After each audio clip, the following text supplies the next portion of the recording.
s'asseoir dans la présence de Dieu et on va prendre nos Bibles dans le livre de Marc, chapitre 11. Marc, chapitre 11.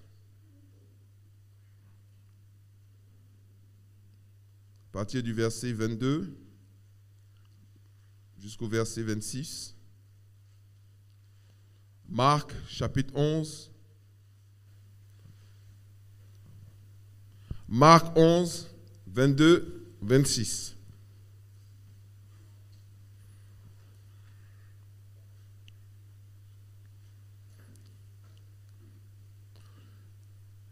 Je vais enseigner sur le thème aujourd'hui, 10 conditions d'une prière efficace. Amen. 10 conditions d'une prière efficace. Marc chapitre 11, à partir du verset 22. Si tu as trouvé, on va lire. Enfin, je vais lire le texte. Jésus prit la parole et leur dit, « Ayez foi en Dieu. Je vous le dis en vérité, si quelqu'un dit à cette montagne, ôte-toi de là et jette-toi dans la mer, et s'il ne doute point en son cœur, mais croit que ce qu'il dit arrive, il le verra s'accomplir. C'est pourquoi je vous dis, tout ce que vous demanderez en priant, croyez que vous l'avez reçu, et vous le verrez s'accomplir. Et lorsque vous êtes debout, faisant votre prière, si vous avez quelque chose contre quelqu'un, pardonnez, afin que votre Père qui est dans les cieux vous pardonne aussi vos offenses. Mais si vous ne pardonnez pas, votre Père qui est dans les cieux ne vous pardonnera pas non plus vos offenses. Amen.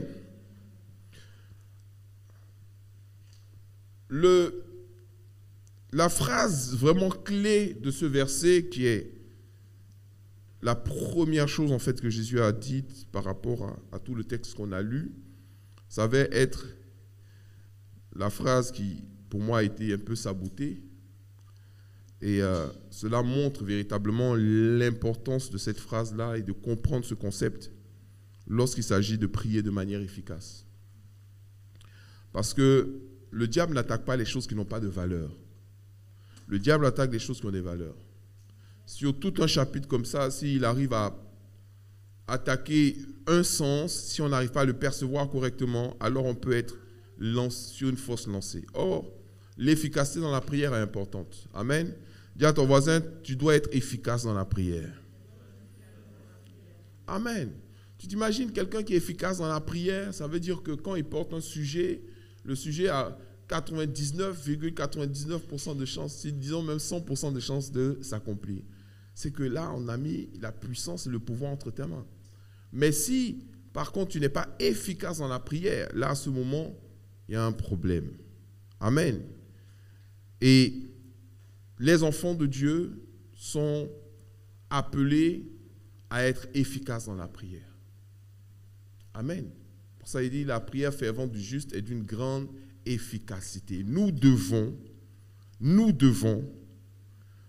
comprendre les points, les rouages, les choses qui sont les plus essentielles, les plus importantes pour l'efficacité de la prière. Et donc, on revient sur cette phrase où il dit « Ayez foi en Dieu ». Non, il ne dit pas « Ayez foi en Dieu ». Parce que lorsque nous allons véritablement dans la version grecque, avec les mots mot à mot, ce qui est dit littéralement, c'est « Ayez la foi de Dieu ». Et ça, c'est capital. Dis à ton voisin, c'est capital. Alléluia. Ayez la foi de Dieu. Ou ayez le genre de foi de Dieu. Amen. Ayez le genre de foi de Dieu.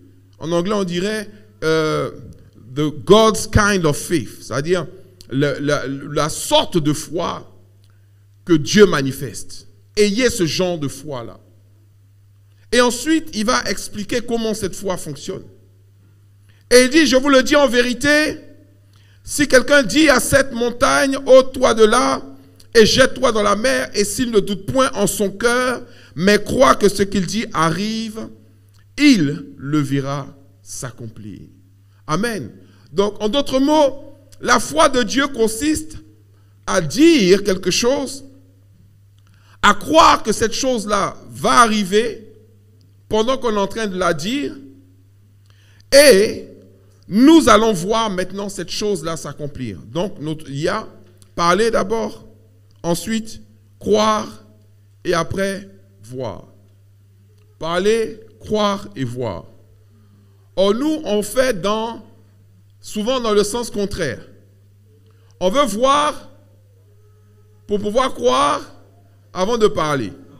Donc, vous voyez que déjà, à ce niveau-là, vu qu'on ne respecte pas le genre de foi de Dieu, c'est-à-dire le processus qui amène à l'efficacité de la prière, c'est tout à fait normal que nos prières ne soient pas efficaces. Parce qu'il dit très bien, et ça c'est la condition numéro 1. Donc tu mets petit 1. Comme j'ai dit, 10 conditions d'une prière efficace. Certainement, je pourrais en donner 5 aujourd'hui et j'en donnerai 5 autres dimanche prochain. Ok? Donc 10 conditions d'une prière efficace. Première condition, avoir la foi de Dieu. Je vous assure, notez ça dans votre cahier, notez ça dans votre agenda. Ça, c'est Christian Lifetime Teaching ou Christian Lifetime Revelation. C'est le genre de révélation qu'un chrétien doit avoir et qui va l'accompagner toute sa vie chrétienne. Et je vais vous dire une autre chose, c'est que très souvent, vous allez avoir besoin de revenir dessus, de revenir sur les fondamentaux. Parce que tout dans le monde nous pousse en fait à faire le contraire. Or, Jésus, il le dit très clairement. Il dit, mais c'est à quel moment même qu'il dit ça? La Bible dit, si vous lisez un peu plus haut, la Bible dit au verset 20, le matin en passant, les disciples virent le figuier séché jusqu'aux racines. Pourquoi le figuier a séché? Prenons maintenant tout Marc. Bon, finalement, je crois qu'on risque d'être obligé de lire Marc 11. Marc 11, verset 12. Regardez le verset 12. Là, Jésus fait une démonstration de puissance extraordinaire. Marc 11, verset 12. La Bible dit, le lendemain, après qu'ils furent sortis de Béthanie, Jésus eut faim. Apercevant de loin un figuier qui avait des feuilles, il alla voir s'il y trouverait quelque chose. Et s'en étant approché, il ne trouva que des feuilles, car ce n'était pas la saison des figues. Prenant alors la parole, il dit, que jamais personne ne mange de ton fruit. Donc il parle au figuier, que jamais personne ne mange de ton fruit. Et ses disciples l'entendirent. Donc les disciples l'ont entendu. Le maître est bizarre, hein? Il parle au figuier, il est fâché aujourd'hui, hein? Parce qu'il n'a pas eu de figues, il maudit le figuier. Eux, ils se sont dit, c'est un jeu. Non, bon, c'est parce qu'il était énervé, il a parlé comme ça. Mais ils ont bien enregistré, ils ont entendu. Ils n'ont pas posé de questions à ce moment-là. Parce qu'il n'y a pas eu une manifestation spéciale. Vous voyez, la manifestation ne s'est pas faite sur le champ. Si sur le champ, là, le figuier avait séché, ils avaient dit, hé, c'est quoi ça? C'est quel genre de... Donc, sur place, ils ont entendu, ils ont dit, ils ont tiqué un peu. Pourquoi Jésus parle comme ça? Pourquoi il s'énerve sur le figuier? En plus, il a parlé au figuier, il dit, plus jamais personne ne mangera de ton fruit. Et ils continuent leur chemin. Ils arrivent à Jérusalem, Jésus entre dans le temple, il se mit à chasser ceux qui vendaient et qui achetaient dans le temple, il renversa les tables et tout ça. Après, c'est là qu'on a justement l'histoire justement où chasse les vendeurs du temple et leur dit, n'est-il pas écrit, ma maison sera appelée une maison de prière pour toutes les nations, mais vous en faites une caverne de voleurs. Ma maison sera appelée une maison de prière. Donc vous voyez, la maison de Dieu, c'est quoi? Une maison de prière. Donc, si Dieu nous appelle à être une maison de prière, je vous assure, si une église est une maison de prière efficace, elle est en train d'accomplir la mission que Dieu lui a confiée sur cette terre. Elle prie pour la conversion des âmes, les âmes se convertissent. Elle prie pour le réveil arrive. Elle prie pour un bouleversement, le bouleversement se produit. C'est la force de l'évangile, c'est l'efficacité de la prière. Ma maison sera appelée une maison de prière. Maintenant, on en fait une maison de tout sauf de prière. Maison de concert, maison de comment on appelle ça, de talk show. Hein? Maintenant, alors, c'est ce qui est à la mode, maintenant, c'est les talk shows. Jésus n'a pas dit, ma maison sera appelée une maison de talk show. Ma maison sera appelée une maison de prière. On va monter, on va descendre. La solution de la transformation, du bouleversement de la vie d'un homme par l'action de Dieu se trouve dans la prière. C'est la prière. On ne peut pas reléguer la prière à un accessoire. Élie était un homme comme vous, de même nature que vous. Et il a prié, il a fermé le ciel. Moi, je ne sais pas quel motivateur peut fermer le ciel. Dites-moi quel influenceur peut fermer le ciel pendant 3 ans et demi.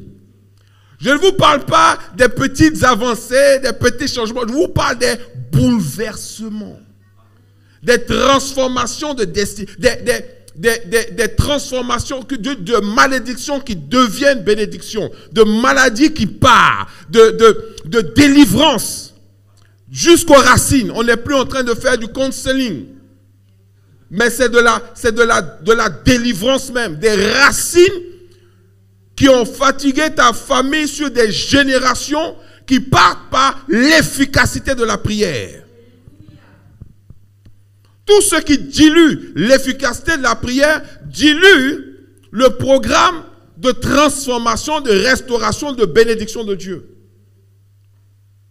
Quand Jésus est venu, c'est vrai qu'il a enseigné, il a motivé, il a expliqué des choses, mais il a expliqué. Et il nous a démontré, et il nous a enseigné à prier. Et il a dit, et là il a réglé toute la question, ma maison, la maison de mon père, ma maison sera appelée quoi? Une maison de prière. D'abord, first thing, première chose. Je ne dis pas que les autres n'ont pas leur rôle, mais les autres choses ne peuvent pas supplanter la prière. C'est d'abord la prière, la fondation, la prière. Or, beaucoup de ces choses-là ont tendance à nous éloigner de la prière, à mettre la prière à un 3e plan, à un 4e plan. Maintenant, la prière, c'est juste avant de dormir. Merci Seigneur pour la journée que tu m'as donnée. Alléluia, amen.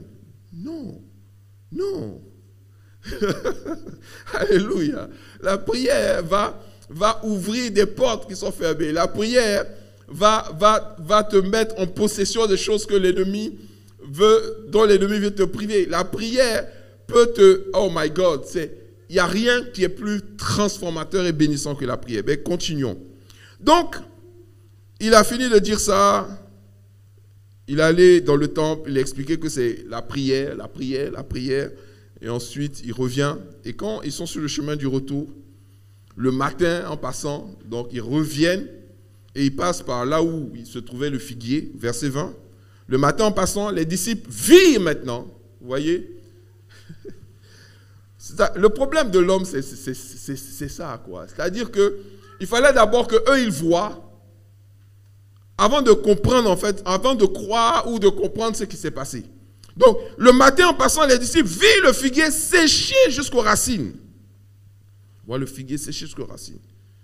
Pierre, se rappelant ce qui s'était passé, dit à Jésus, « Oh, Rabbi, regarde. » Il est étonné. Le figuier que tu as maudit a séché. Jésus n'est même pas... Je veux dire, lui, il est étonné. Il parle à Jésus. Il dit, non, c'est pas possible. Ouais, le figuier que tu as maudit a séché. Jésus dit, mais qu'est-ce que tu me racontes en fait? Il dit, mais il faut avoir la foi de Dieu. Ayez la foi de Dieu. Tu as la foi de Dieu, ce genre de choses-là ne vont pas t'impressionner. Maintenant, il sort la formule. Je vous ai montré. Lui, Pierre, il a eu besoin d'abord de voir avant de croire et ensuite il a parlé. Il a dit maintenant à Jésus, ah, le figuier a séché. Parce qu'il a vu. Oh, Jésus, il a fait autrement. Il a parlé d'abord, il a cru. Pourquoi il a cru? Il n'est même pas revenu dessus. Il n'a pas dit non, figuier, tu vas sécher au nom de Jésus. 40 jours de jeûne et prière pour que le figuier sèche. Non, il n'a pas besoin. Il a lâché la parole. Ensuite, il dit, tu dois croire dans ton cœur que ce que tu as dit arrive. Amen. Donc, ça veut dire que ça doit, une fois que tu as libéré la parole, il ne faut plus qu'il y ait hindrance, des oppositions, des trucs, des troubles, des ceci, des fois que tu entretiens, et puis tu vas voir la chose. Donc lui, il a suivi le processus de Dieu, Pierre, lui, suit le processus des hommes. Mais vous savez, moi je vais vous dire une chose. À chaque fois que j'ai prêché dessus, je dis des gens, ça dit c'est une révélation. C'est simple, mais c'est une révélation. Mais même cette révélation, moi aussi j'ai reçu un jour, je crois, c'est dans le temps, le prophète Kakou Sévérin qui avait été invité à une conférence des hommes d'affaires, et j'étais là et il a enseigné dessus. Gloire à Dieu, mais c'était une révélation. Merci Seigneur. Mais pas dans les détails dans lesquels je suis en train d'enseigner, mais il avait dit, il faut parler d'abord avant de croire, et chose. Il faut parler, ensuite croire et voir. Sauf que, chasser le naturel, et il revient au galop. Je vais vous dire une chose, l'homme, c'est comme s'il était attaché à ce processus-là de voir d'abord. C'est pour ça que Dieu a dit, le juste, mon juste, et vivra par sa foi et non par la vue. Le problème de la majorité des chrétiens, c'est que beaucoup d'entre nous sommes charnels, mais à un point qu'on ne veut même pas accepter de croire. Déjà, il faut faire le diagnostic. Je suis charnel. Ça veut dire que tant que je vis par mes sens. Et le sens le plus exalté dans la chair, c'est la vue. Et les publicitaires, ils ont bien compris ça. C'est pour ça que tout ce qui est photo, vidéo, ça marche toujours en termes de publicité. Ça marche toujours. Même, normalement, la nourriture, on devrait te faire la publicité en te faisant goûter. Tu vois? Un peu comme le fruit défendu. Goutte d'abgoutte, tu vois, c'est bon, c'est doux. Non. Elle vit que le fruit était bon. Donc, on te montre une photo d'un repas, tu dis, ça, si je mange ça, je vais voyager. Souvent, la réalité est très... La photo te fait fantasme, mais une fois que tu as goûté là, ok, donc c'était ça, bon, ça va, c'est bon même, c'est bon quand même. Sauf que tu as pris le train pour aller manger, tu as pris rendez-vous, tu payes et tout ça. C'est après tu te dis, mais qu'est-ce qui m'a poussé même? Tu marches comme ça, tu vois sur le panneau d'un arrêt de bus, tu vois un hamburger bien juteux, bien tout ça. Non, le soir là même, la Uber Eats vient te livrer ça. Mais quand tu as fini de manger, tu dis, mais qu'est-ce que j'ai fait même? Pourquoi? Parce que ils ont exalté quoi? Ta vue. Maintenant, tout ce que nous avons mis en place comme système fait quoi? Nous reconforte encore dans ce système-là, c'est-à-dire la vue, la vue, la vue, la vue, la vue. Instagram, c'est la vue. TikTok, c'est la vue. Facebook, c'est la vue.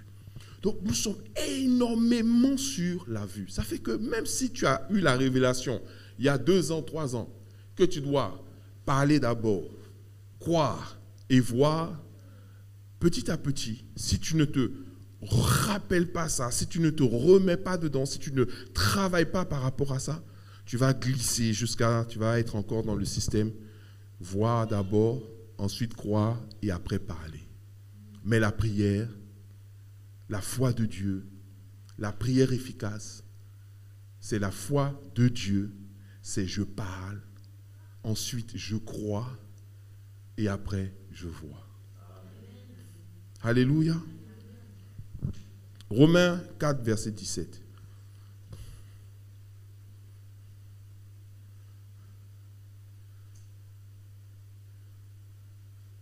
Il faut grandir dedans à tel point que ça devient naturel. C'est-à-dire, ce sont les gens qui sont autour de toi qui sont étonnés.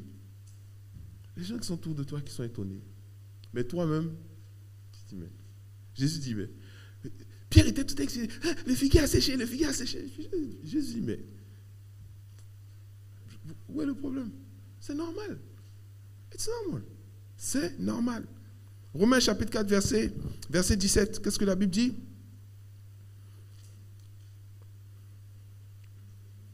Je t'ai établi père d'un grand nombre de nations. Il est notre Père. devant celui auquel il a cru. Dieu, qui fait quoi? Qui donne la vie aux morts. Et qui fait quoi? Et qui appelle les choses qui ne sont point comme si elles étaient.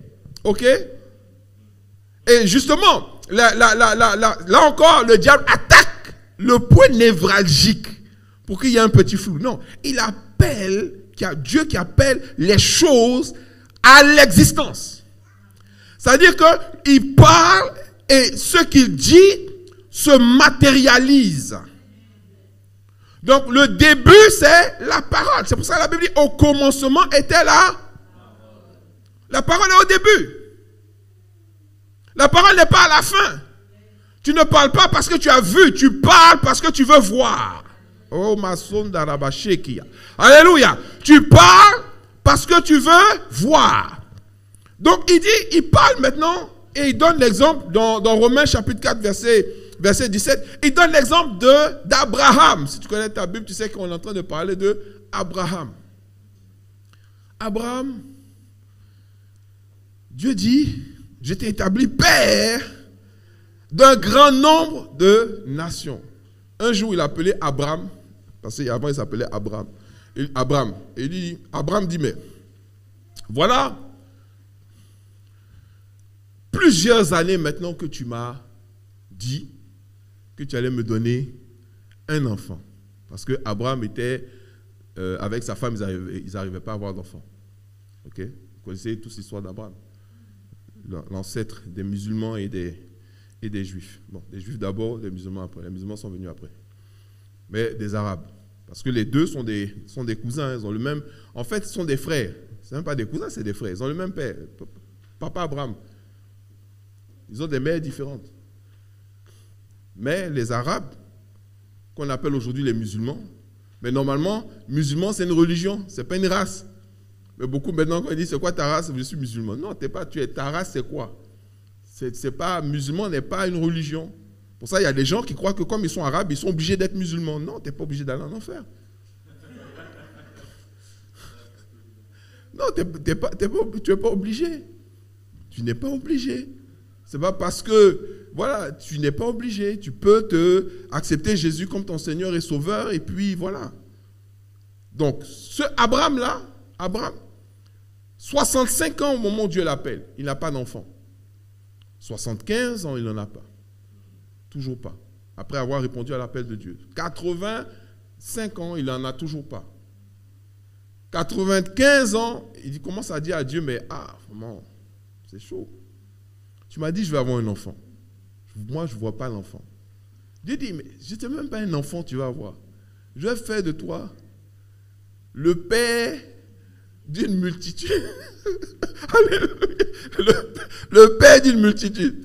À moi, il dit, non, donne un d'abord, je vais voir. Dieu dit, non. Si tu veux voir d'abord un, c'est-à-dire si je te montre un, c'est comme si on limitait le miracle. Dieu dit, regarde le sable de la mer. Regarde les étoiles du ciel. Il dit, si tu peux les compter, c'est comme ça que sera ta descendance. Oh my God. Vous voyez le genre de foi de Dieu. C'est-à-dire que quand tu veux aller dans des dimensions de prière, arrête avec les limitations. Tu ne dois pas fermer, tu ne dois pas verrouiller ce que Dieu est capable de faire. Tu dois t'ouvrir à l'extraordinaire, au surnaturel, au miraculeux. Il dit à celui qui est capable de faire au-delà de ce que nous pensons ou demandons. Oui, au-delà. C'est-à-dire que Dieu fait au-delà. Lui, il voulait un enfant. Dieu dit non, je vais te donner des nations. Les nations vont sortir de toi. Et la Bible dit que la grâce d'Abraham, c'est qu'il a cru. Oh my God, alléluia. C'est-à-dire que le Dieu qui t'a dit à 65 ans, je vais te donner un enfant. À 95 ans, tu viens, tu dis, mais je ne vois toujours pas l'enfant. Ce même Dieu-là te dit, non, ce n'est pas un enfant que tu vas avoir. Tu vas avoir des nations qui vont sortir de toi, des multitudes. Et pour ça, je change ton nom. Tu ne vas plus t'appeler Abraham, mais tu vas t'appeler Abraham. Et puis Abraham dit, je crois. Voilà sa force. Chez nous, il y a des gens là, de 1 an seulement, il n'a pas vu le... Non, on m'a blagué à l'église, le seul à l'église, on m'a dit, si je vais à l'église, tous mes problèmes vont finir. Au contraire, mes problèmes vont augmenter. Moi, je ne vais plus là-bas. Attends, ils m'ont blagué, ils m'ont trompé, ils m'ont ceci, ils m'ont cela. C'est-à-dire qu'il y a tellement de gens qui se laissent décourager parce qu'ils n'ont pas encore vu la matérialisation. Mais s'il n'y a pas de matérialisation, peut-être que c'est parce que ton processus de fonctionnement n'est pas celui de Dieu. Tu n'es pas dans les conditions qui permettent d'avoir une prière efficace ou d'avoir l'exaucement. Mais si tu es dans ces conditions, je t'assure, les 10 conditions d'une prière efficace, tu es dedans, obligé. C'est obligé. C'est obligé. Parce que ça repose sur des lois que Dieu a établies. Il ne va pas se dédire. Lui-même, c'est comme ça qu'il fonctionne. Que la lumière soit. Il a parlé d'abord. Il n'a pas dit, ah, voilà la lumière. Ah, voilà ceci. Ah, non, ah, voilà. Non, il a construit. Il a bâti l'univers. Le monde dans lequel nous vivons a été fondé par sa parole.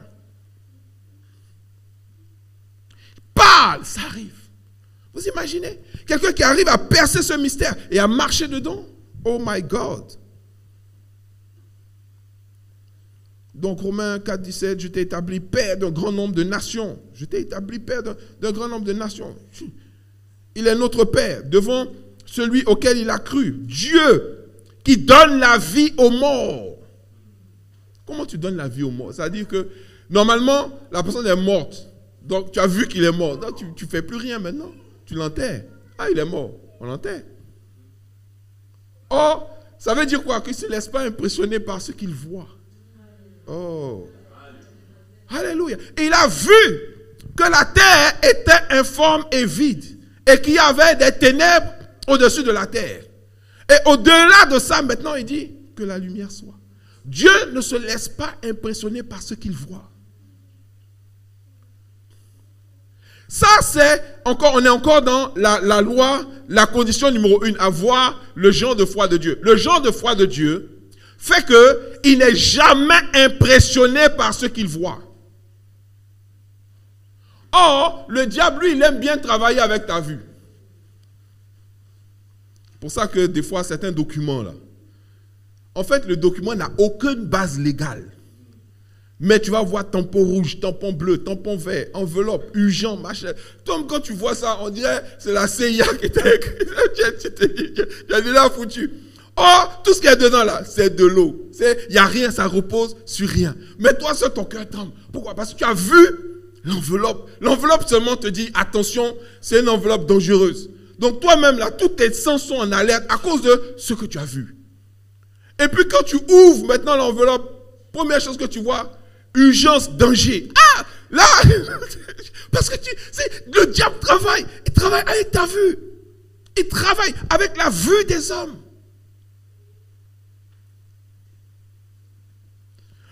Et maintenant, il a beaucoup de complices maintenant. Vous savez, les gens, plus les gens veulent les photos, on leur donne les photos. Peut-être que la personne que tu suis sur Instagram, là, tu te dis non, la personne a une vie formidable, merveilleuse. Il y a une fois, elle s'est reportée, elle dit elle est fatiguée de mentir à ses followers. Elle n'a rien, elle est pauvre, elle a une vie de merde. Excusez-moi l'expression. Mais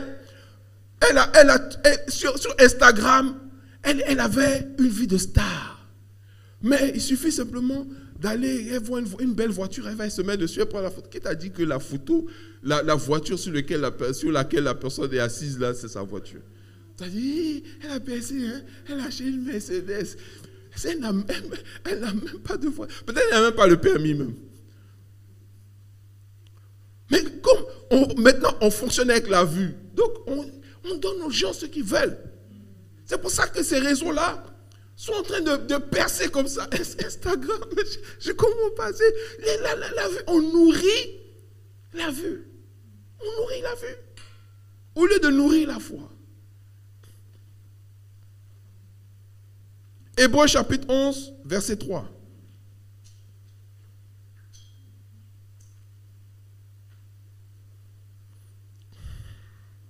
Hébreux 11, 3.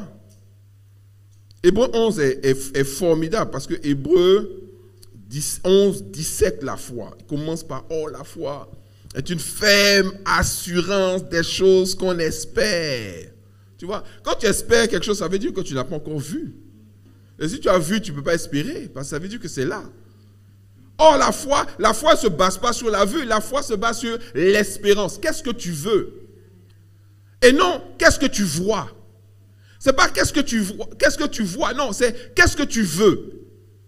Jésus ne voulait plus que quelqu'un mange le fruit de cet arbre. Ça s'est accompli. Qu'est-ce que tu veux? Donc, il y a trop de gens qui sont des commentateurs de leur vie ou des misères qu'ils vivent et des problèmes. Non, qu'est-ce que tu veux? What do you want? Or, la foi est une ferme assurance des choses qu'on espère, une démonstration de quoi? De celles qu'on ne voit pas. Une démonstration de celles qu'on ne voit pas. C'est je veux que ce que je veux, mais que je ne vois pas, comment je vais faire arriver et se matérialiser cette chose-là. Pour l'avoir possédé, les anciens ont obtenu un témoignage favorable. C'est par la foi que nous reconnaissons. Amen. On peut lire tous ensemble, et fort. 1, 2, 3. C'est par la foi que nous reconnaissons que le monde a été formé par la parole de Dieu. En sorte que ce qu'on ne voit pas, non, ce qu'on voit plutôt, n'a pas été fait de choses visibles. Ce qu'on voit n'a pas été fait de choses visibles. Je vais vous dire une chose. Et là, je vais encore refaire référence à l'armée de motivateurs et d'influenceurs qu'on a. Bon. Certainement, ils font du bien à quelques personnes. Mais ces personnes peuvent encore avoir mieux. Moi, ce que j'ai remarqué aussi, c'est que beaucoup, les influenceurs, les motivateurs et autres, ils travaillent en réalité sur la vue aussi. C'est sur la vue. Comment ils attirent les clients? Maquillage, cheveux, voiture, vêtements, voitures de luxe. C'est une manière de te dire, moi j'ai une vie de rêve. Je suis trop bien. Si tu m'écoutes, tu vas avoir. Donc ils t'attirent avec quoi? Avec la vue. Ah non, elle est trop belle, moi je vais être comme elle. Oh, il est trop beau, je vais être comme lui. Donc tu es attiré par la vue. Or, la Bible dit que les choses qui vont se matérialiser dans ta vie ne viennent pas des choses que tu vois. Mais au contraire, elles sont formées par des choses que tu ne vois pas. Donc, à contrario, c'est-à-dire à l'opposé de ça, tu t'imagines dans ta chambre en train de prier, ou bien à l'église en train de prier, ou en train de prier quelque part, tu te dis, mais quand tu pries, en fait, tu ne vois pas, tu ne vois rien de ce que tu dis. Mais la Bible dit au verset 3 d'Hébreu 11, c'est par la foi. C'est-à-dire que c'est la foi qui fait que quelqu'un peut croire. C'est par la foi que nous reconnaissons que le monde a été formé par la parole de Dieu. Le monde n'a pas été formé par une photo, ni par une vidéo. Le monde n'a pas été fondé par Instagram. Le monde n'a pas été fondé par des influenceurs ou des influenceuses ou des motivateurs. Alléluia. Le monde a été fondé à partir de la parole de Dieu. Et c'est cette parole qui a fondé le monde. Et c'est par la foi que nous reconnaissons que les choses visibles que nous voyons ont été faites par des choses invisibles. Donc, nous pouvons, avec des choses invisibles, des instruments invisibles, qui sont la prière, qui sont la foi. Ce n'est pas visible, mais nous pouvons aussi créer des choses. On peut créer des choses. Alléluia. Tu peux créer des choses. Pour ça, quand tu dis même une femme célibataire, pour le moment, mais tu peux prier pour ton mari à venir, que tu ne connais même pas, tu ne l'as même pas vu, tu ne l'as même pas identifié. Il ne t'a même pas identifié. Il n'y a même pas de début de commencement, mais tu peux déjà commencer à travailler sur la solidité de ton mariage. En priant pour que Dieu te donne un homme comme ci, comme ça, comme ça, comme ci, qui fait ça, qui a ci. Au moment où tu es en train de parler là, Dieu a déjà...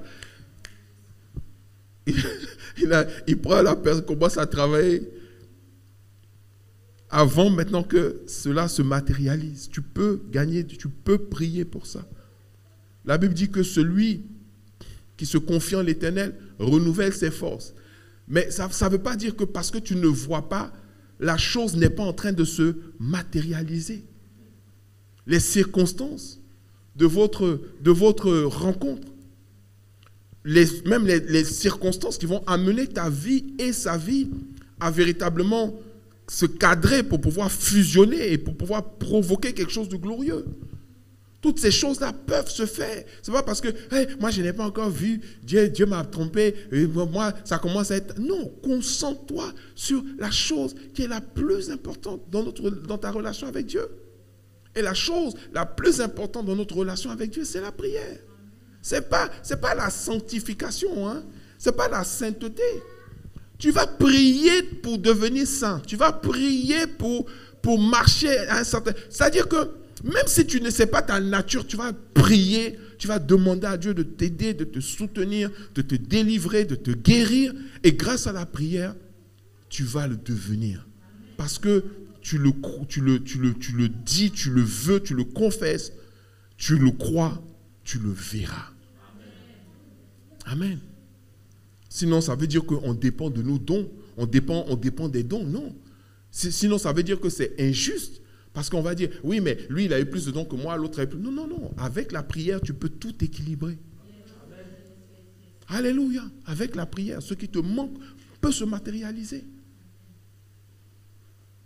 Alléluia. Deuxième condition. Donc, première condition.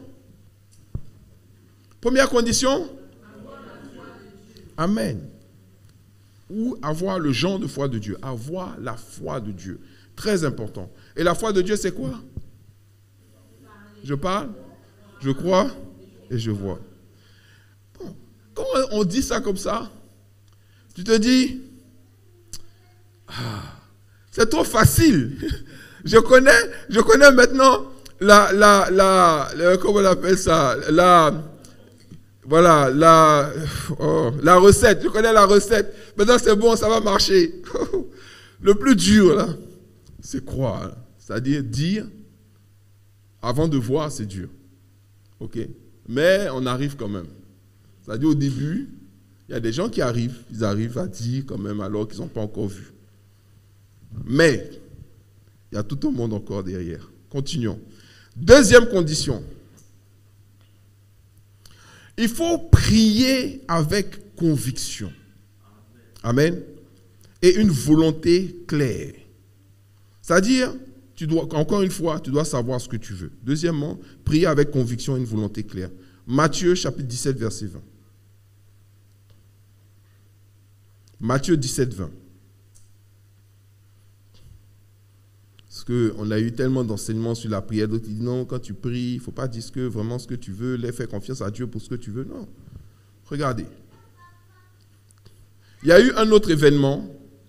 Jésus a souvent enseigné par la démonstration. C'est-à-dire, il démontre et puis ensuite il enseigne. Il démontre, après il enseigne. Donc on va remonter un peu, verset 14.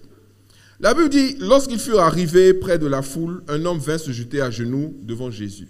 Donc il y a un homme qui court, qui vient et se met à genoux devant Jésus. Et il dit, Seigneur, aie pitié de mon fils qui est lunatique et qui souffre cruellement. Il tombe souvent dans le feu et souvent dans l'eau. Je l'ai amené à tes disciples et ils n'ont pas pu le guérir. Je l'ai amené à tes disciples et ils n'ont pas pu le guérir. Jésus dit, race incrédule et perverse. Souvent, moi, j'aime bien les gens qui idéalisent leur marche avec Jésus. Non, moi, Les pasteurs, là, ils sont trop mauvais, ils parlent mal aux gens. Des fois, ils peuvent te crier dessus.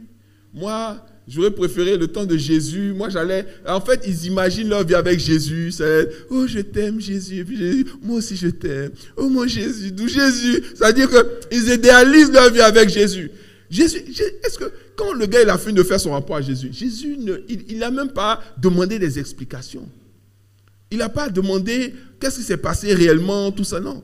La première phrase qui est sortie de sa bouche, race incrédule et perverse.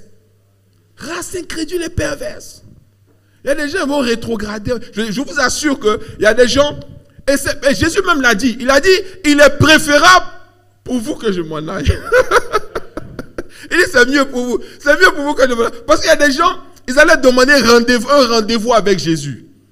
Mais comme il est seul dans un endroit, pour avoir rendez-vous avec lui, ça allait mettre peut-être 3 ans, 4 ans, 5 ans pour qu'il puisse se recevoir. Mais quand il allait te recevoir, je t'assure que beaucoup allaient ressortir de là très déçus de ce que Jésus allait leur dire. Ou bien, c'est lui qui a dit à une femme que moi je ne suis pas venu pour les chiens.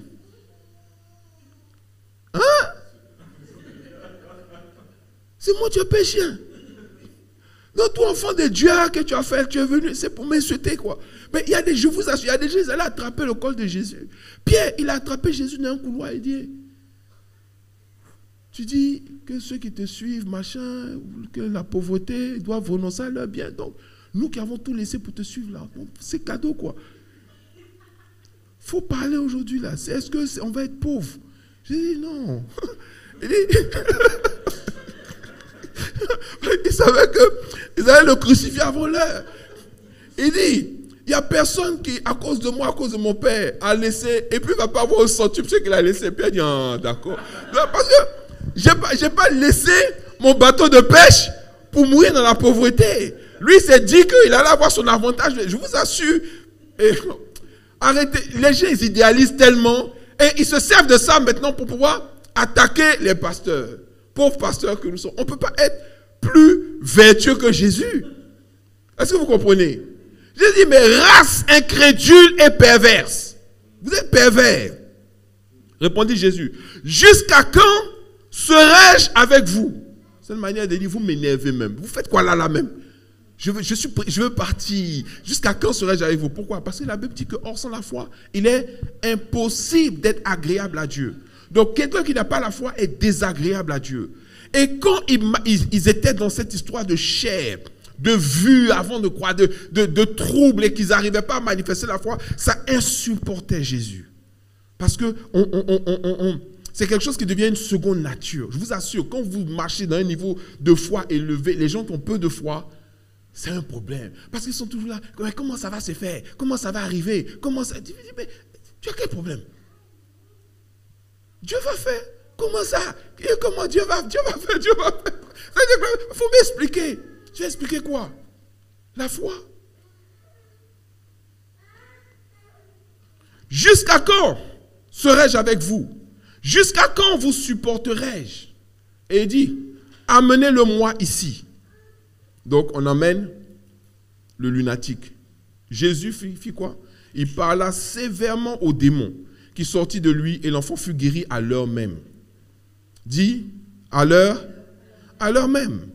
Alors les disciples s'approchèrent de Jésus et lui dirent en particulier, Seigneur, pourquoi n'avons-nous pu chasser ce démon? Et Jésus répond quoi? Il dit quoi? C'est à cause de votre incrédulité. C'est l'incrédulité qui a bloqué votre miracle. C'est l'incrédulité qui fait que vos prières ne marchent pas. Que vous n'avez pas de résultat. C'est l'incrédulité. Je vous le dis en vérité. Et là, il explique maintenant. Je vous le dis en vérité. Si vous aviez de la foi comme un grain de sénévé, c'est-à-dire, je ne vous demande même pas d'avoir une grosse foi. Et c'est ça même qui l'a énervé. Parce qu'il dit même que si vous aviez même la foi comme un grain de sénévé, donc ce qui reprochait aux disciples, c'est de n'avoir même pas une foi grosse comme un grain de sénévé, c'est-à-dire que vous avez zéro foi. Mais si vous avez une foi grosse comme un grain de sénévé, qui est le plus petit grain qui existe au monde, C'est comme un grain de sable. Il dit, je vous le dis en vérité, si vous aviez de la foi comme un grain de sénévé, vous diriez à cette montagne. Donc quand tu as la foi, tu fais quoi? Tu pars. Tu dis. Et la foi dit. La foi, vous diriez. Si vous avez la foi, vous diriez. Si vous avez la foi, vous diriez. Vous diriez à cette montagne, transporte-toi d'ici, là. Amen. Et elle se transporterait. Rien ne vous serait impossible. Rien ne vous serait impossible. J'ai été choqué par vos limites, par vos impossibilités de voir certaines choses ou certaines manifestations ou certaines matérialisations dans votre vie. En d'autres mots, c'est ce que Jésus disait à ses disciples. Il dit, mais qu'est-ce que vous me racontez? La réalité de la chose se trouve dans le fait que vous avez été incapable de le faire. Je dis, personne ne va aller se justifier au ciel là-bas. Tous ceux qui sont en train de préparer la liste des justifications, non, je suis né d'une famille monoparentale, j'ai été brimé à l'école, mes camarades m'insultaient, c'est pour ça que j'ai développé une sorte de trucs qui ont fait que jamais... Il faut continuer ta liste.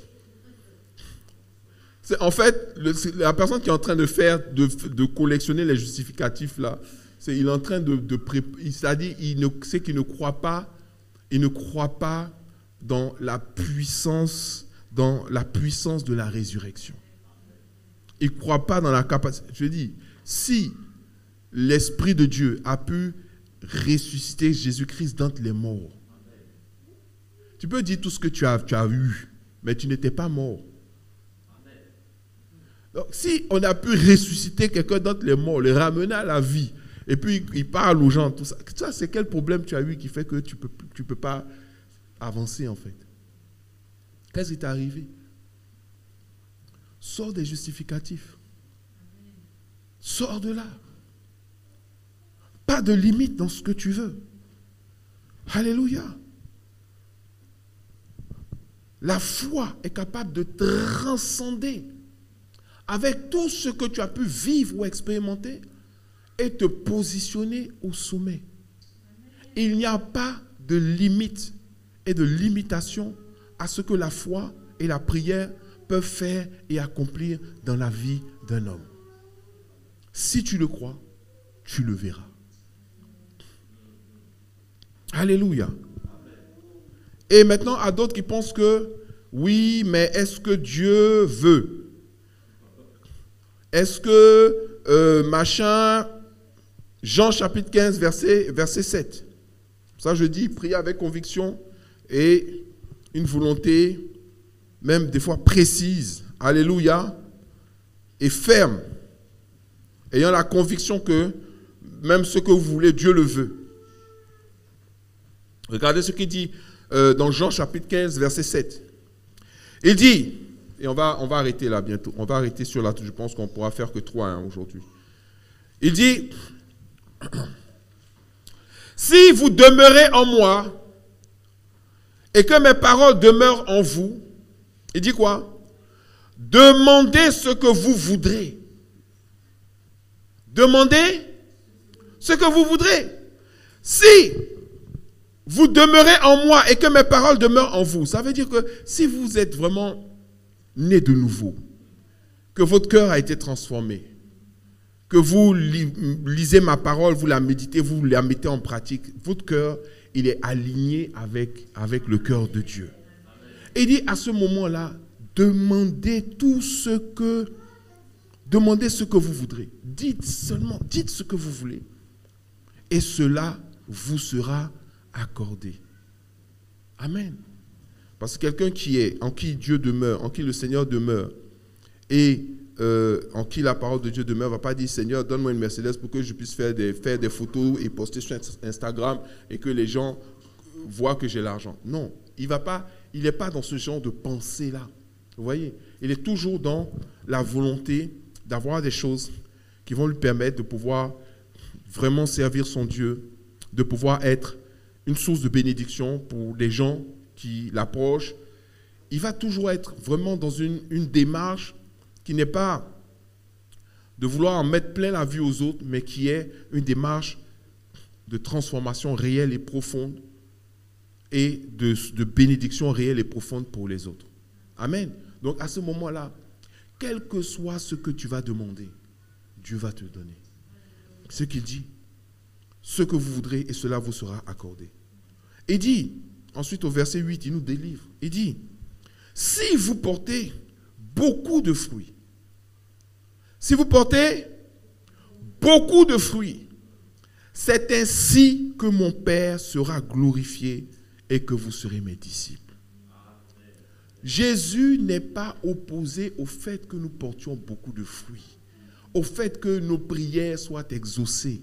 Au contraire, si nous portons beaucoup de fruits, s'il y a des grandes choses qui s'opèrent dans notre vie, si nous accomplissons de grandes choses, si Dieu fait à travers nous de grands miracles, s'il y a de grandes délivrances, s'il y a de grandes percées, de grandes réalisations, qu'on crée de grandes entreprises, qu'on fasse de grandes choses, c'est en cela que Dieu est glorifié.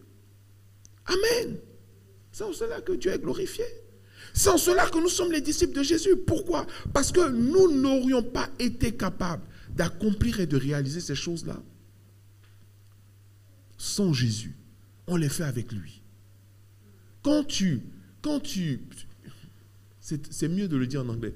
When you pray your way through, c'est-à-dire quand tu pries pour ton cheminement, pour avancer, pour gravir les échelons, pour sortir d'abord de la misère dans laquelle tu es, misère émotionnelle, misère, je ne sais pas quoi, tu as été brisé par la vie, on t'a écrasé, on t'a méprisé, machin, tout ça. Et puis, un moment, tu dis non, il faut que ça change, ça va changer. Et que tu commences à prier. Mais tu pries, qui devient ton associé? Le Saint-Esprit, pour sortir de là, pour guérir, pour t'affermir, pour grandir. À chaque fois, ta relation avec le Seigneur est renforcée, fortifié. Et comme maintenant tu commences à réclamer des choses, à réclamer un quartier, à réclamer une nation, à prier pour organiser un programme, pour soutenir, ou pour financer, ou pour créer, ou pour faire, et que à chaque fois il y a des oppositions, des accidents, mais tu pries, et pour continuer d'avancer, à chaque fois ta relation avec Dieu s'intensifie, elle se fortifie davantage. Est-ce que vous comprenez ce que je veux dire? Et c'est en cela que Dieu est glorifié et dit et que vous serez mes disciples. C'est-à-dire vous allez apprendre avec moi en faisant, en accomplissant, en réalisant. Alléluia. Troisième condition. Donc première condition, avoir la foi de Dieu. Deuxième condition, prier avec conviction. Amen. Prier avec conviction, en étant persuadé que c'est par la prière que vous allez accomplir, que vous allez réaliser, que vous allez délivrer, que vous allez faire des choses. En étant persuadé aussi que c'est la volonté du Père. Amen. Alléluia. Que vous portiez beaucoup de fruits. C'est la volonté de Dieu. Amen. Et en étant convaincu aussi que c'est quand vous allez porter du fruit en abondance que vous serez les disciples de Jésus et que Dieu sera glorifié. Dieu est glorifié à travers vos accomplissements et à travers vos réalisations. Un enfant de Dieu ne doit pas avoir seulement un témoignage à donner, un témoignage. Il a un seul témoignage. Dans sa vie chrétienne, il a un témoignage. Non, tu dois avoir des milliers de témoignages. Des milliers. C'est ça qui glorifie Dieu. Que les gens, quand tu produis, tu génères des témoignages. Et que les gens peuvent témoigner de toi. Ah, vraiment, cette sœur, elle a fait ci, elle a fait ça, elle a connu ci, mais elle a pu surmonter, elle a accompli ça. Ça glorifie Dieu. Ça glorifie Dieu. Amen. Troisième condition, avoir une foi illimitée. Je dis une foi illimitée ou plutôt une foi sans limitation. Ou un genre de foi qui ne fixe pas des limites. Voilà. Avoir une foi qui ne fixe pas de limites. Marc, chapitre 9, verset 23.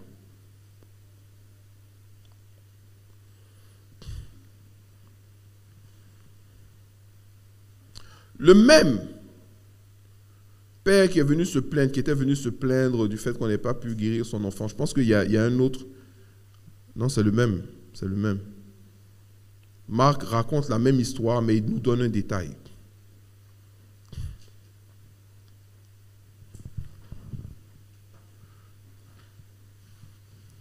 Marc, je vous laisse trouver, Marc chapitre 9, verset 23. Et on va clore avec ça. Donc voilà, si vous regardez, c'est la même chose. Hein.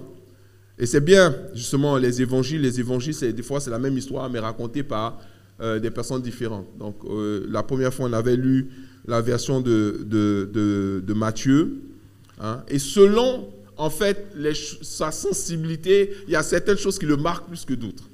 Et là, maintenant, Marc va nous raconter la même histoire. Là, c'est à partir du verset 14. Lorsqu'ils furent arrivés près des disciples, ils virent autour d'eux une grande foule et des scribes qui discutaient avec eux.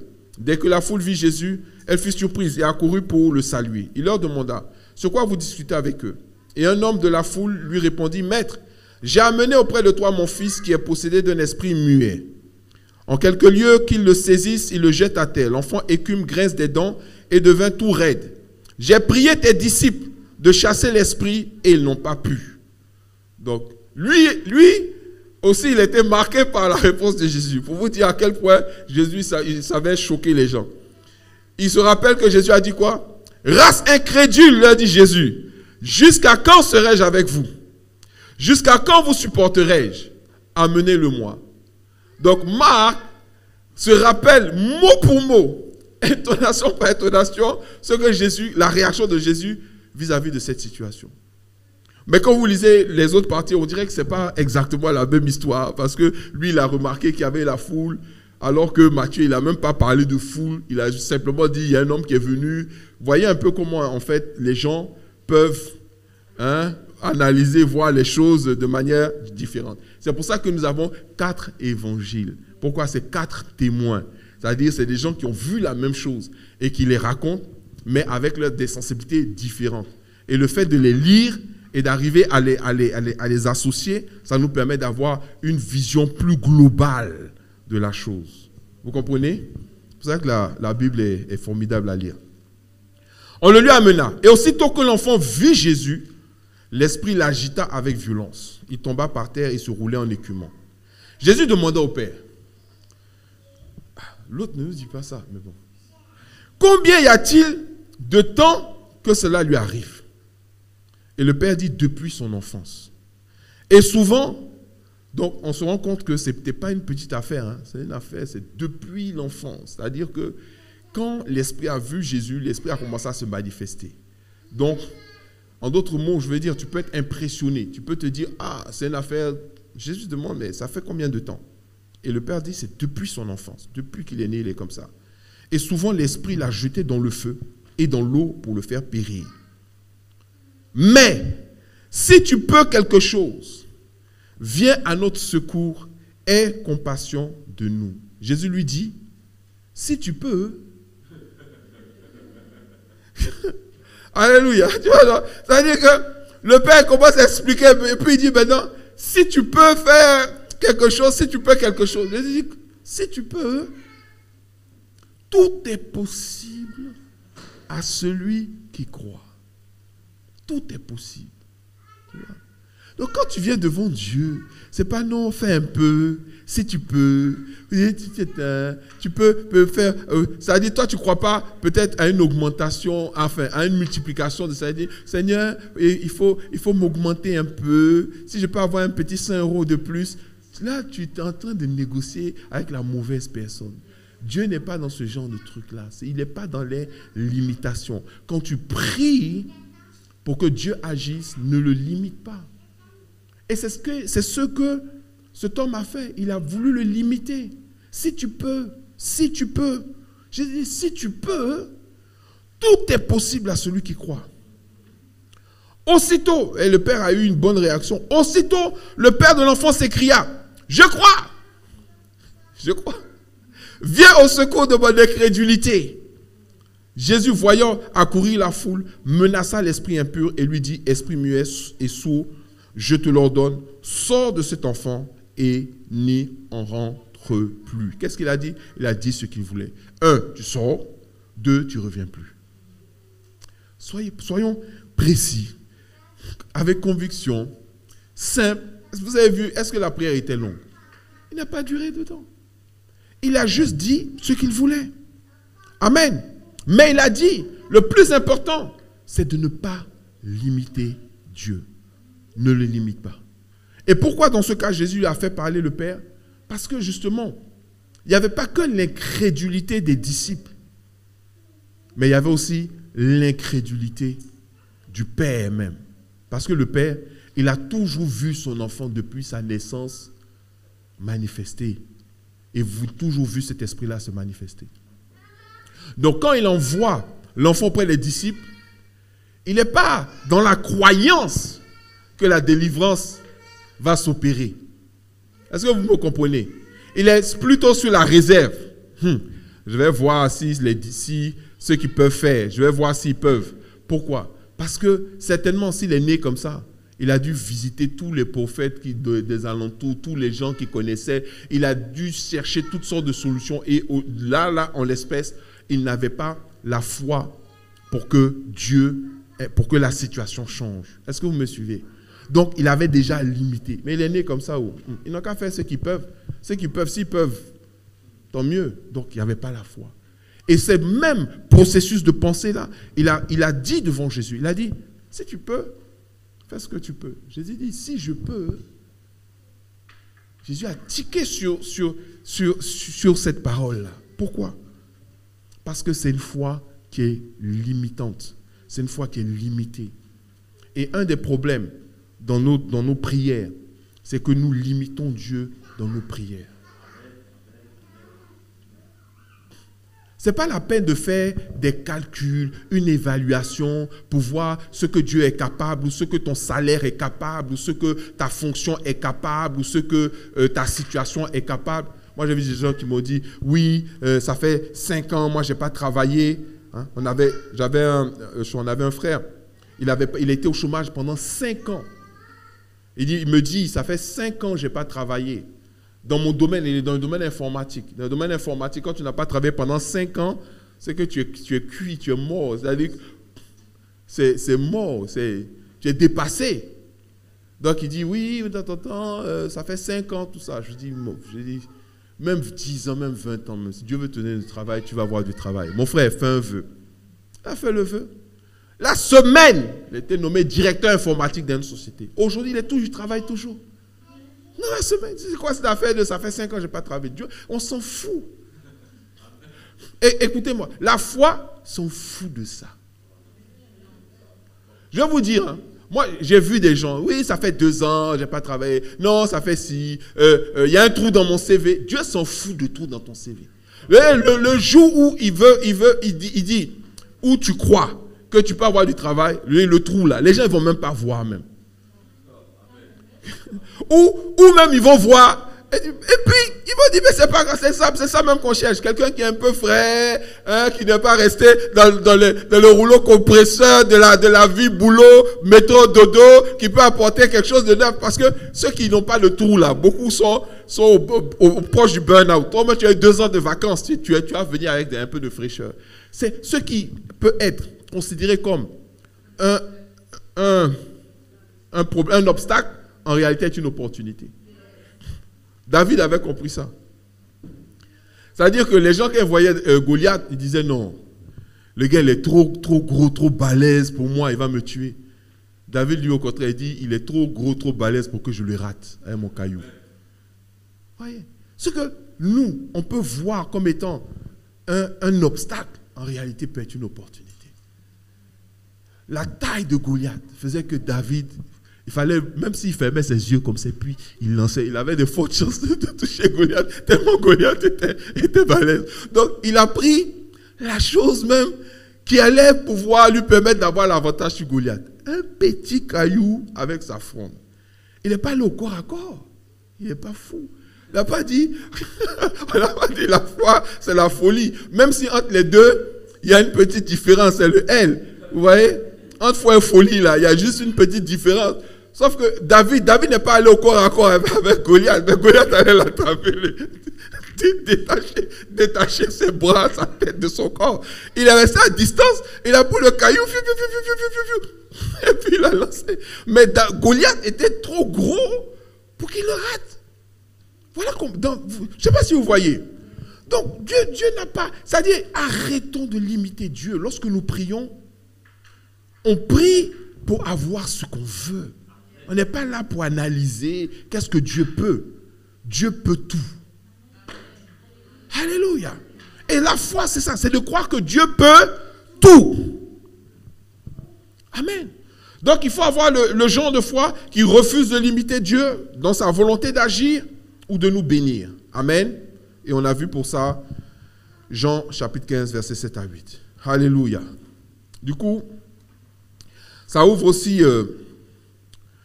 un sujet que je voulais qu'on mette devant Dieu. Et le Seigneur m'a mis à cœur d'organiser une veillée. On aura une veillée de prière, pas ce vendredi qui vient, mais le vendredi d'après, c'est-à-dire le vendredi 26 mars, avec un autre pasteur qui s'appelle le Bishop Kouti, qui sera avec nous pour cette veillée. Et le thème, ça sera « Marcher dans l'alliance de l'exaucement ». Amen. Marcher dans l'alliance de l'exaucement. J'allais lire le texte, mais je dis, bon, je vais garder ça pour la veillée. Parce qu'il faut comprendre une chose, c'est que Dieu nous exauce en grande partie pour une raison fondamentale. Ne croyez jamais qu'on va devoir négocier avec Dieu pour que Dieu nous exauce. En réalité, Dieu veut nous exaucer. Dieu même nous a choisis pour être des gens qui l'exaucent. Pour que les gens puissent nous regarder et puis dire, ah, vraiment, ce genre de relation qu'ils ont avec Dieu, moi aussi, je vais avoir ce genre de relation.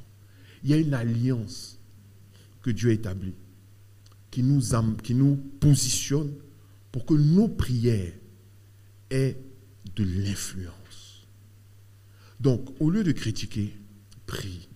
Au lieu de te plaindre, prie. Au lieu de pleurer, prie.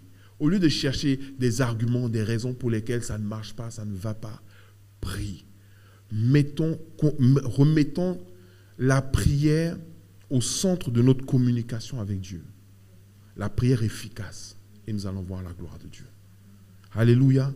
10 conditions d'une prière efficace. Premièrement, avoir la foi de Dieu. Deuxièmement, prier avec conviction et une volonté précise, une volonté claire et précise. Troisièmement, avoir une foi qui ne limite pas Dieu, une foi sans limitation. Alléluia. Déjà, même à partir de ces 3 éléments, déjà, tu peux révolutionner ta vie de prière. Il y en a 7 autres derrière. Alléluia. On va se lever, on va prier le Seigneur. Alléluia. Alléluia. Merci Jésus. Merci Jésus. Merci Jésus. Tu vas prier ton Dieu et tu vas lui dire, Seigneur, je bénis ton nom parce que tu me donnes des clés, tu me fais des révélations, tu me donnes des éléments. Tu me donnes des éléments qui me permettent de comprendre et de saisir des mystères capables de changer, de transformer ma vie et mes réalités. Alléluia. Je prie, Seigneur, que ces choses-là s'inscrivent pleinement en moi et que plus jamais les oiseaux du ciel ne viennent les voler, Seigneur mon Dieu. Que ma vie de prière soit révolutionnée. Que ma vie de prière, que mes prières deviennent efficaces au nom de Jésus. Qu'elles soient capables véritablement de faire la différence et que les instruments que tu m'as donnés, que tu m'accordes pour pouvoir façonner ma vie, pour pouvoir articuler ma vie autour de ta volonté, de ta destinée, que Seigneur mon Dieu, tu me donnes vraiment de pouvoir devenir un architecte avec toi, par la prière, de la gloire que tu vas manifester dans ma vie. Alléluia. Alléluia, alléluia, alléluia. Je sens une telle présence de Dieu ce matin au milieu de nous. Je crois que Dieu veut nous visiter. Je crois que Dieu veut nous visiter. Je crois que Dieu veut faire au milieu de nous et avec nous des choses extraordinaires.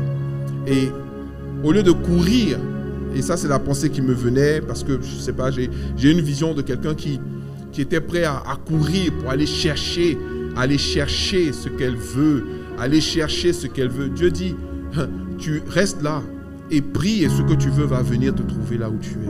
Alléluia.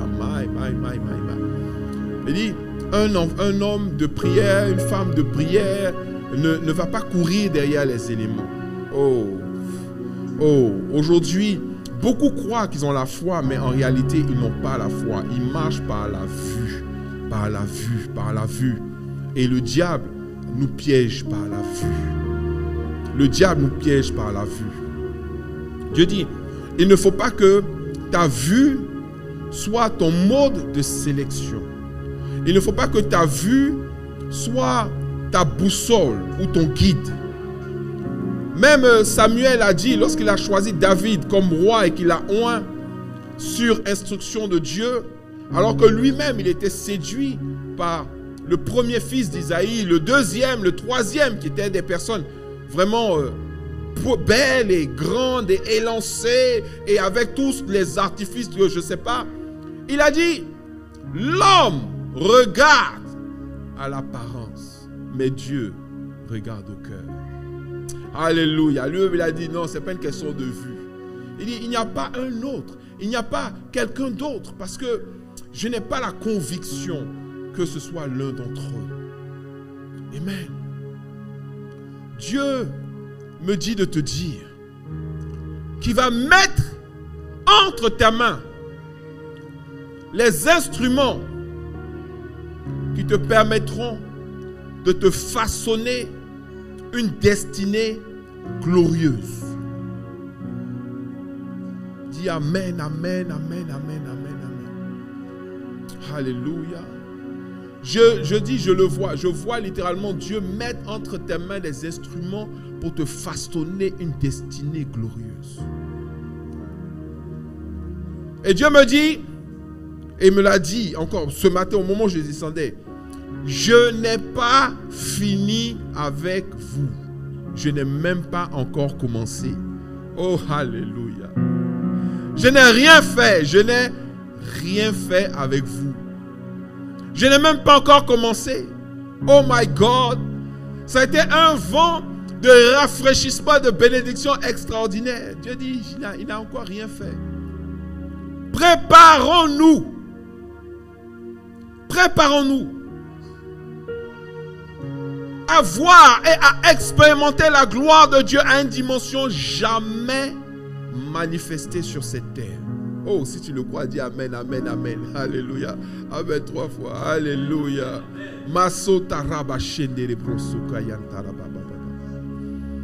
Il nous demande simplement de ne pas nous laisser driver par la vue. Il ne faut pas regarder avec les yeux. Il ne faut pas agir en fonction de ce que tu vois. Il ne faut pas te comporter en fonction du nombre de personnes que tu vois. De ceci, de cela, des attitudes, des comportements. Si tu rentres dans ce jeu, tu vas te distraire et tu vas perdre la grâce que Dieu a en stock pour toi, que Dieu a mise à part pour toi. Je suis même le premier concerné. Ne regarde pas, ne regarde pas ça, ne regarde pas. Alléluia. Avec tes yeux. Mais c'est une question de position, dit l'Éternel.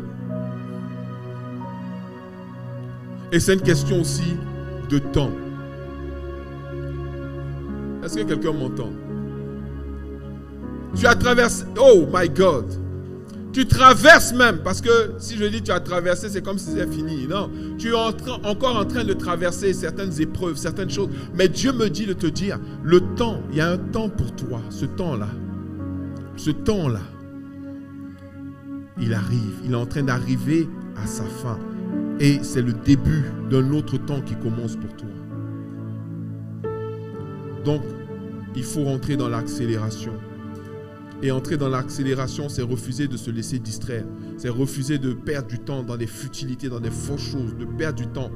Équipe-toi, forme-toi, concentre-toi, solidifie-toi, prépare-toi, parce que je vais te visiter de manière puissante, dit l'Éternel. Alléluia, alléluia, alléluia. Merci Seigneur mon Dieu pour ce moment que tu nous as permis d'avoir ce matin. Merci pour le vent de rafraîchissement, merci pour la parole, merci pour la révélation, parce que tu nous donnes à travers ces 10 clés, ces 10 conditions, ces 10 étapes, ces 10 conditions, tu nous donnes véritablement l'essence qui fera de notre vie de prière des vies de prière efficaces et dynamiques, au point que nous assistions et que nous voyons des choses extraordinaires s'accomplir et se manifester dans notre vie. Père, je bénis ton nom également pour la veillée qui aura lieu dans 2 semaines exactement, sur le thème « Marcher dans l'alliance de l'exaucement ». Je prie que ce soit une nuit glorieuse, une nuit puissante, une nuit transformatrice, une nuit extraordinaire. Je prie, Seigneur mon Dieu, que ce soit un rendez-vous de transformation, une rampe, Seigneur mon Dieu, pour nous positionner comme tu le veux, Seigneur, et pour apporter la révélation également à ton peuple, à tes enfants, qui fera d'eux des hommes et des femmes extraordinairement capables d'aller là où tu veux que nous allions. Nous arrêtons de nous plaindre. Alléluia. Quelqu'un dit amen, amen, amen, amen. Tu arrêtes de te plaindre. Alléluia. Tu dis ce que tu veux. Alléluia. Tu arrêtes de commenter. Tu dis ce que tu veux. Tu arrêtes de pleurer. Tu dis ce que tu veux. Et Dieu va te donner. Et tu vas appeler ce que tu veux à l'existence. Merci Seigneur. Et le peuple de Dieu dit amen. Alléluia. Acclame ton Dieu bien fort ce matin. Alléluia, alléluia, alléluia. Acclame-le bien fort. Amen. On va s'asseoir dans la présence de Dieu. Merci Seigneur. Nous sommes pratiquement à la fin de notre service. Amen. On va donner l'opportunité à ceux qui veulent apporter dans la maison du Seigneur des dîmes et des offrandes, de pouvoir les apporter, de pouvoir semer dans la maison de Dieu. Si Dieu t'a mis à cœur de faire une offrande, d'apporter ta dîme.